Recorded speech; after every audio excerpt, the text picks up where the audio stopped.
Time machine ഭാഗം 2. ഒരു ശബ്ദമുയർന്നു. യുവാവ് അലറിക്കൊണ്ട് പിന്നോട്ട് ചാടി. ഒരല്പസമയം കഴിഞ്ഞപ്പോഴായിരുന്നു അവിടെ കൂടി നിന്നിരുന്നവർക്കെല്ലാം സുബോധം വീണ് കിട്ടിയത്. യന്ത്രം കാണാനില്ല. ചിലർ പിറുപിറുത്തു. അതെവിടെ അപ്രത്യക്ഷമായി?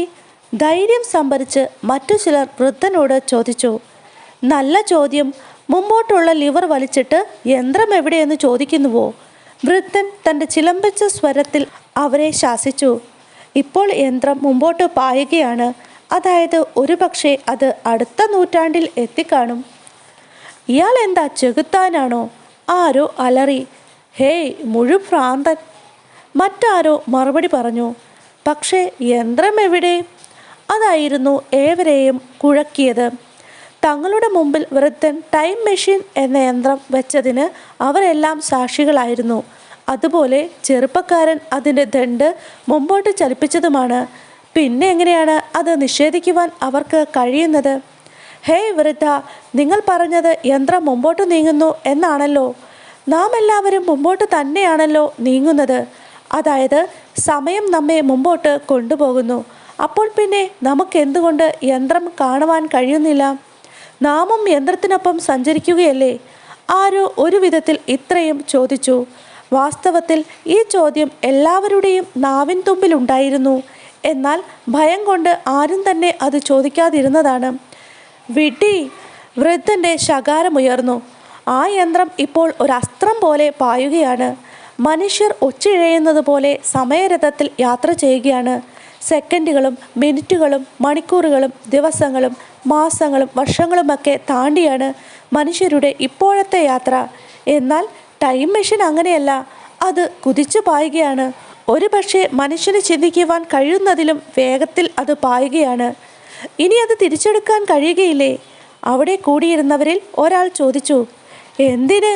വൃദ്ധൻ മറു ചോദ്യം ഉയർന്നു. ആർക്കാണതിൻ്റെ ആവശ്യം? വൃദ്ധൻ്റെ ചോദ്യത്തിൽ ഒരുതരം പുച്ഛഭാവം നിറഞ്ഞിരുന്നു. നോക്കൂ, ഞാനിതാ കുറച്ചുകൂടി വലിയൊരു ടൈം മെഷീൻ ഉണ്ടാക്കിയിരിക്കുന്നു. അയാൾ മറ്റൊരു യന്ത്രം പുറത്തെടുത്തു. അത് കണ്ടു നിന്നിരുന്നവരിൽ നിന്നും ഒരു സീൽക്കാര ശബ്ദം ഉയർന്നു. അത് ഭയത്തിൻ്റെതായിരുന്നില്ലെന്ന് മാത്രം. അവരെല്ലാവരും ആശ്ചര്യഭരിതരായി മാറിയിരുന്നു. ചിലർ കൈകൾ കൂട്ടിത്തിരുമ്മി, ചിലർ പ്രതിമകൾ പോലെ നിലയുറപ്പിച്ചു. അവർ ശ്വാസം വലിക്കാൻ പോലും മറന്നതുപോലെയായിരുന്നു കാണപ്പെട്ടത്. ഈ യന്ത്രം ഉപയോഗിച്ച് ഞാൻ സമയത്തെ കീഴടക്കും, വൃദ്ധൻ വിളിച്ചു പറഞ്ഞു. താൻ അമരത്വം തേടുന്നുവെന്നും തനിക്കിനി താല്പര്യമുള്ളിടത്തോളം കാലം ഈ ഭൂമിയിൽ ജീവിക്കാമെന്നുമുള്ള ധ്വനി അയാളുടെ സ്വരത്തിനുണ്ടായിരുന്നു. വൃദ്ധൻ്റെ ഭവനത്തിൽ തന്നെയായിരുന്നു അത്രയും ആളുകൾ തടിച്ചുകൂടിയിരുന്നത്. അവർക്കെല്ലാം ആദ്യം തോന്നിയ ഭയം ബഹുമാനത്തിനും ആശ്ചര്യത്തിനും വഴിമാറിയിരുന്നു. നീളം, വീതി, ഉയരം, ഇങ്ങനെ 3 തലങ്ങൾ നിങ്ങൾക്ക് പരിചിതമാണല്ലോ. എന്നാൽ ഞാൻ പറയുന്നു, എല്ലാ അവസ്ഥകൾക്കും സകല ചരാചരങ്ങൾക്കും 4മതൊരു തലം കൂടിയുണ്ട്. അതാണ് സമയം. 3 ഡയമെൻഷനിൽ നിന്നും 4 ഡയമെൻഷനിലേക്ക് മാറി ചിന്തിക്കൂ. ഏതോ വലിയൊരു ശാസ്ത്ര സത്യം വെളിവാക്കിയതുപോലെ വൃദ്ധൻ കുലുങ്ങി ചിരിച്ചു. എന്നാൽ മറ്റുള്ളവരുടെ മുഖത്ത് പുഞ്ചിരി വിടർന്നില്ല. എങ്കിലും കാര്യങ്ങൾ അവർക്ക് മനസ്സിലാകുന്നുവെന്ന് ആ മുഖഭാവങ്ങൾ വെളിപ്പെടുത്തി. ഇനി പറയൂ, എന്താണ് എന്നെപ്പറ്റിയുള്ള നിങ്ങളുടെ അഭിപ്രായം? അയാൾ ചോദിച്ചു. പെടുന്നവേ ഒരു ഭയാനകമായ നിശബ്ദത പരന്നു. ആ അവസ്ഥയിൽ ആൾക്കൂട്ടത്തിന് പിന്നിൽ നിന്നും ഒരു യുവാവിൻ്റെ ഉറച്ച സ്വരം ഉയർന്നു. നിങ്ങൾ അസാമാന്യ ബുദ്ധിശക്തിയുള്ളവനാണ്.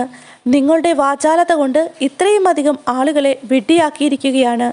പക്ഷേ എന്നെ വിഡ്ഢിയാക്കുവാൻ നിങ്ങൾക്ക് കഴിയില്ല. വൃദ്ധൻ അത് പറഞ്ഞ ചെറുപ്പക്കാരനെ സൂക്ഷിച്ചു നോക്കി. എന്താണ് ആ മുഖഭാവമെന്ന് നിർണയിക്കുക അസാധ്യമായിരുന്നു. യുവാവ് ഭയപ്പെട്ട് തൻ്റെ ശിരസ് കുനിച്ചു. അതെ അതെ, നിങ്ങൾ ഞങ്ങളെ കബളിപ്പിക്കുകയാണ്, ആരോ ഒരാൾ കൂടി രോഷത്തോടെ പ്രതികരിച്ചു. മറ്റുള്ളവരുടെ ആരോപണങ്ങൾ കേട്ടിട്ടും വൃദ്ധന് യാതൊരു കൂസലുമുണ്ടായില്ല. താനൊരു സമയസഞ്ചാരിയാണെന്നും തൻ്റെ കണ്ടുപിടുത്തം അത്യധികം പ്രാധാന്യമേറിയതാണെന്നും അയാൾക്ക് നന്നായി അറിയാമായിരുന്നു. ഇപ്പോൾ നിങ്ങൾ എന്നെ സംശയിക്കുന്നില്ല. പകരം നിങ്ങളുടെ ഭയം നിമിത്തമാണ് ഇങ്ങനെയൊക്കെ പറയുന്നത്, വൃദ്ധൻ തൻ്റെ മനസ്സിൽ പറഞ്ഞു. അയാൾ ഊഹിച്ചത് ശരിയായിരുന്നു. ഭയചകിതരായ ആളുകൾ തങ്ങളിതൊന്നും വിശ്വസിക്കുന്നില്ല എന്ന് നടിക്കുകയായിരുന്നു. അടുത്ത ആഴ്ച നിങ്ങളെല്ലാവരെയും ഈ ഭവനത്തിലേക്ക് ഞാൻ വിരുന്നിനായി ക്ഷണിക്കുന്നു. വൃദ്ധൻ ഇപ്രകാരം അതിഥികളായി എല്ലാവരെയും ക്ഷണിച്ച് സന്തോഷിപ്പിച്ചതിന് ശേഷമായിരുന്നു യാത്രയാക്കിയത്. പിറ്റേ ആഴ്ചയിൽ വിരുന്നിൻ്റെ ദിനമെത്തി. അതിഥികൾ കാലേ കൂട്ടി തന്നെ സ്ഥലത്തെത്തി.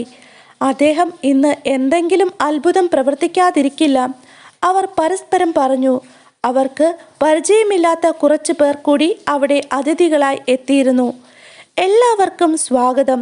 സന്തോഷത്തോടെ വൃദ്ധൻ എല്ലാവരെയും ക്ഷണിച്ചു. വിരുന്നിനുള്ള സമയമായി. ആതിഥേയനെ മാത്രം കാണുന്നില്ല. അദ്ദേഹം എവിടെ പോയി? വിരുന്നിന് ആതിഥേയനില്ലാതെ എങ്ങനെയാണ് ആരംഭിക്കുക? അതിഥികൾ അസ്വസ്ഥരായി. അല്പസമയം കഴിഞ്ഞപ്പോൾ ആതിഥേയൻ പ്രത്യക്ഷപ്പെട്ടു. ദൈവമേ, ഇതെന്ത് വേഷം!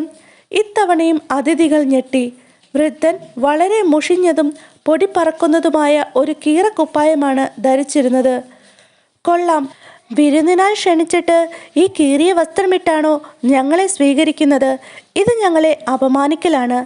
അതിഥികളിൽ ഒരാൾ പൊട്ടിത്തെറിച്ചു. എന്നാൽ വൃദ്ധന് അതൊന്നും പ്രശ്നമായിരുന്നില്ല. നിങ്ങൾ ആരംഭിച്ചുകൊള്ളൂ. ആരെയും പ്രത്യേകിച്ച് അഭിവാദ്യം ചെയ്യാതെ വൃദ്ധൻ പറഞ്ഞു. തുടർന്ന് അയാൾ അവിടെ ഇരുന്ന ഷാമ്പെയിൻ അടങ്ങുന്ന കുപ്പി തുറന്ന് ഒറ്റ വലിക്ക് കുറച്ച് മദ്യം അകത്താക്കി. ഉടൻ തന്നെ ദേഹം ശുചിയാക്കുവാൻ നീങ്ങുകയും ചെയ്തു.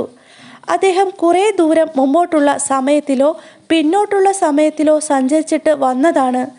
ആരോ പറഞ്ഞു, മിണ്ടരുത്. കാലത്തിലേക്ക് വേഗത്തിൽ പോകുവാൻ പറ്റുന്ന ഒരാൾ അയാൾ സമയത്തിനേക്കാൾ വേഗത്തിൽ ഓടുമെന്ന് പറയുന്നത് പമ്പര വിഡ്ഢിത്തം. ഇനിയും ഞങ്ങളെ വിഡ്ഢികളാക്കരുത്. അതിഥികളിൽ ഒരാൾ ദേഷ്യപ്പെട്ടു. എന്നാൽ ഈ ചർച്ച അധിക സമയം നീണ്ടു നിന്നില്ല. സുഹൃത്തുക്കളെ, ഞാനിതാ വന്നിരിക്കുന്നു. ആതിഥേയനെത്തി. ഞാൻ എവിടെയായിരുന്നുവെന്ന് നിങ്ങളോട് പറയാം. വൃദ്ധൻ അത്രയും പറഞ്ഞതും അതിഥികളിൽ ഒരാൾ എഴുന്നേറ്റു. താങ്കൾ എന്താണ് പറയുവാൻ പോകുന്നതെന്ന് ഞങ്ങൾക്കറിയാം, എന്നാൽ ഞങ്ങളത് വിശ്വസിക്കുകയില്ല. അത് കേട്ട് വൃദ്ധൻ പൊട്ടിച്ചിരിച്ചു. താങ്കൾ വിശ്വസിക്കണമെന്ന് ആര് പറഞ്ഞു? ദയവായി ഭക്ഷണം കഴിക്കൂ. ആതിഥേയൻ അയാളെ ആശ്വസിപ്പിച്ചു. എന്തായാലും അവിടെ കൂടിയിരുന്നവർക്കാർക്കും ആസ്വദിച്ച് ഭക്ഷണം കഴിക്കുവാൻ കഴിഞ്ഞില്ല. അല്ലെങ്കിൽ തന്നെ മനസ്സിൽ നിരവധി സംശയങ്ങൾ കത്തി ഉയരുമ്പോൾ എങ്ങനെയാണ് സമാധാനപരമായി ഭക്ഷണം കഴിക്കുവാൻ സാധിക്കുന്നത്? എന്താണ് തൻ്റെ അതിഥികൾ ചിന്തിക്കുന്നതെന്ന് വൃദ്ധനും നന്നായി മനസ്സിലാക്കിയിരുന്നു. എന്നാൽ അയാൾക്ക് തൻ്റെ അതിഥികളുടെ ആശങ്കകൾ ഒഴിവാക്കുവാൻ കഴിയുമായിരുന്നില്ല. നിങ്ങൾ എന്നെ വിശ്വസിക്കുകയാണെങ്കിൽ ഞാൻ സംഭവം മുഴുവനായി നിങ്ങളോട് വിവരിക്കാം, വൃദ്ധൻ പറഞ്ഞു. പക്ഷേ ഇക്കാര്യത്തിൽ പൂർണ്ണമായും വിശ്വസിക്കുവാൻ അവർക്ക് കഴിയുമായിരുന്നില്ല. നിങ്ങൾ പറയുന്നതിൽ അതിശയോക്തി കലർന്നിട്ടുണ്ടാകും, ചിലർ പറഞ്ഞു. വൃദ്ധന് അത് കേട്ട് ദേഷ്യം വന്നു. നോക്കൂ, ഇനി ആരും ഇടയ്ക്ക് കയറി സംസാരിക്കുകയില്ല എന്ന് ഉറപ്പ് കിട്ടിയാൽ മാത്രമേ ഞാൻ വിവരണം തുടരുകയുള്ളൂ. ആ ഭീഷണി കുറിക്കുകൊണ്ടു. ഇല്ല, ഞങ്ങൾ നിശബ്ദരായിരിക്കും. താങ്കൾ കഥ തുടരൂ, അവർ പറഞ്ഞു. നന്നായി, എല്ലാവരും ശ്രദ്ധിച്ചിരിക്കൂ. ഒരു മുഖവുര എന്നതുപോലെ ഗൗരവത്തിൽ അയാൾ തുടർന്നു. വൃദ്ധൻ എഴുന്നേറ്റ് തൻ്റെ ടൈം മെഷീൻ അയാൾ അല്പം കൂടി അതിഥികൾക്ക് മുമ്പിലേക്ക് നീക്കിവെച്ചു. എന്തോ ഭീതിതമായത് കണ്ടതുപോലെ അതിഥികൾ പിന്നോക്കം മാറി. ഇവിടെ ഇതാ ലിവർ. ഞാൻ ഈ ദണ്ട് അല്പം മുമ്പോട്ട് ചലിപ്പിക്കുവാൻ പോവുകയാണ്, വൃദ്ധൻ തുടർന്നു. ഹേയ്, സമയം മുമ്പോട്ട് നീങ്ങില്ലേ? നമുക്ക് അതിനോടൊപ്പം നീങ്ങേണ്ടി വരില്ലേ? അതിഥികൾ അന്താളിച്ചു. ശരിയാണ്, ഞാനിത് മുമ്പോട്ട് നീക്കിയാൽ സമയരഥം കുറച്ച് മുമ്പോട്ട് നീങ്ങും. അപ്പോൾ പിന്നെ നമുക്ക് തിരിച്ചു വരവ് സാധ്യമാകുമോ? അതിനെന്താ, ലിവർ കുറച്ചു പുറകോട്ട് വലിച്ചാൽ മതി. ഇത്രയൊക്കെ വിശദീകരിച്ചുവെങ്കിലും അതിഥികൾക്ക് പൂർണ്ണ വിശ്വാസമായില്ല. ഇനി നമുക്ക് തിരിച്ചെത്തുവാൻ കഴിയാതെ വന്നാലോ? അവർ ഞെട്ടലോടെ ചോദിച്ചു. എന്നാൽ വൃദ്ധന് അങ്ങനെയൊരു ചിന്ത ഉണ്ടായിരുന്നില്ല. എൻ്റെ യന്ത്രം ചതിക്കില്ല, അയാൾ പിറുപിറുത്തുകൊണ്ടിരുന്നു. ഞാൻ എന്ത് ചെയ്യണം? ഈ ലിവർ മുമ്പോട്ട് നീക്കണമോ വേണ്ടയോ? അയാൾ അസ്വസ്ഥനായി. അതിഥികൾ ആകെ കുഴങ്ങി. അവർക്ക് യന്ത്രത്തിൻ്റെ പ്രവർത്തനം കാണണം. എന്നാൽ ഭാവിയിലേക്ക് കുതിച്ചു ചാടി തങ്ങളുടെ ജീവിതം നശിപ്പിക്കുവാൻ അവർ തയ്യാറല്ല താനും. ഒരു കാര്യം ചെയ്യാം, ഞാൻ ഈ ലിവർ ഒരല്പം മാത്രം മാറ്റാം. അയാൾ പറഞ്ഞത് കേട്ട് അതിഥികൾ അത് ശരിവെച്ചു. അല്പം മാത്രം മാറ്റിയാൽ പിന്നെ വലിയ പ്രശ്നങ്ങളൊന്നും ഉണ്ടാവില്ലല്ലോ, അവർ ആശ്വസിച്ചു.